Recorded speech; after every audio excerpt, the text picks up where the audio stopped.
নমস্কার বন্ধুরা, তোমরা দেখছো রান্নার সহজ পাঠ। আজ আমরা শিখতে চলেছি ইলিশের পোলাও। ইলিশের পোলাও বানাতে সবার প্রথমে নিয়ে নাও 1 কিলো চাল। তা ধুয়ে জল ঝরিয়ে রেখে দাও।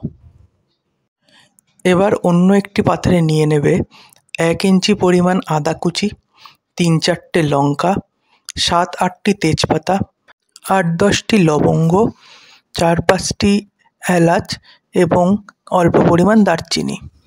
এরপর অপর একটি পাত্রে কয়েক টুকরো মাছ নিয়ে তাতে দিয়ে দেবে লঙ্কার গুঁড়ি, হলুদ গুঁড়ো আর অল্প পরিমাণ নুন।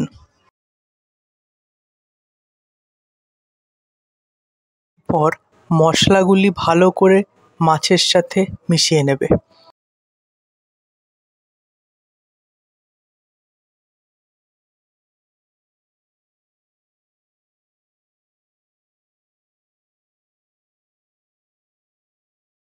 এরপর নিয়ে নাও একটি কড়াই। কড়াইটা ভালো করে গরম হলে তাতে দিয়ে দাও পরিমাণ মতো তেল এবং তার মধ্যে দিয়ে দাও অল্প পরিমাণ ঘি।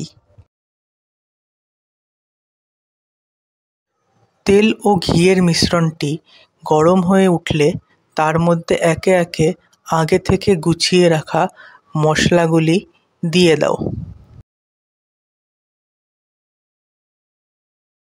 মশলাগুলি একটি খুন্তির সাহায্যে তেলের মধ্যে ভালো করে মিশিয়ে নাও।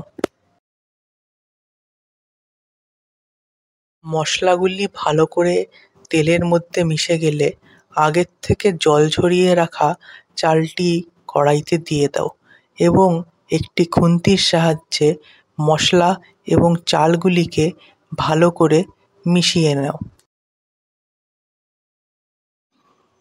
এ পর্যায়ে চালের মধ্যে দিয়ে দাও পরিমাণ মতো নুন এবং একটি খুন্তির সাহায্যে তা চালের সাথে ভালো করে মিশিয়ে নাও। গ্যাসের আঁচ মিডিয়ামে রেখে চালটিকে 7-8 মিনিট ভালো করে রান্না করে নাও। চালটি ভালো করে ভাজা হয়ে গেলে তার মধ্যে দিয়ে দেবে 1.5 লিটার গরম জল। চাল এবং জলটি ভালো করে মিশিয়ে নাও এবং ফুটে ওঠা পর্যন্ত অপেক্ষা করো।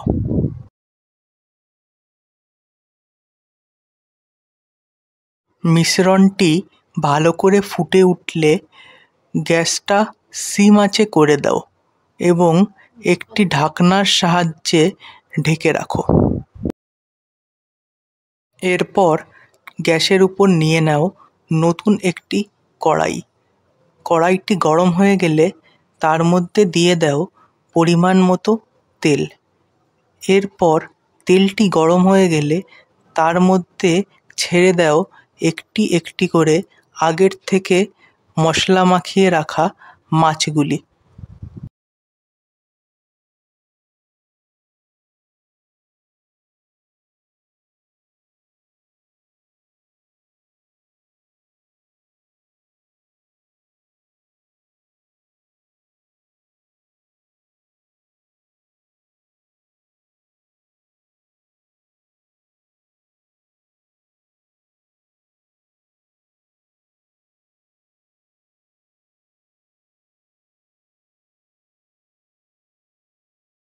মাছগুলোকে উল্টে পাল্টে ভালো করে ভেজে নাও।